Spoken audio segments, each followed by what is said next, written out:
सातारा लोकसभा मतदारसंघात महायुतीचा उमेदवार अद्यापही ठरत नाही। या मतदारसंघातून 2019 ला निवडणूक लढवलेले अण्णासाहेब पाटील विकास महामंडळाचे अध्यक्ष नरेंद्र पाटील यांच्या नावाचीही चर्चा आहे। त्यांनी आपणास जर उपमुख्यमंत्री देवेंद्र फडणवीस यांनी महायुतीतून लढण्यास सांगितले तर मी निवडणूक लढेन अशी प्रतिक्रिया कराड येथे व्यक्त केली। जर भाजप किंवा महायुतीकडून आपणास सातारा लोकसभा लढवण्यासाठी सांगण्यात आलं तर आपली काय भूमिका असेल?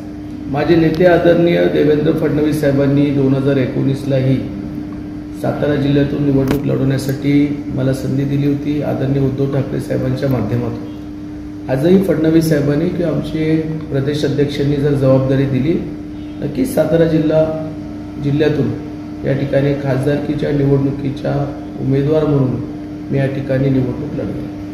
आपल्या तालुक्यातील जिल्ह्यातील बातम्या सर्वप्रथम पाहण्यासाठी आजच सातारा न्यूजला YouTube चॅनलवर सबस्क्राइब करा, लाईक करा, शेअर करा आणि बेल आयकॉन प्रेस करायला विसरू नका।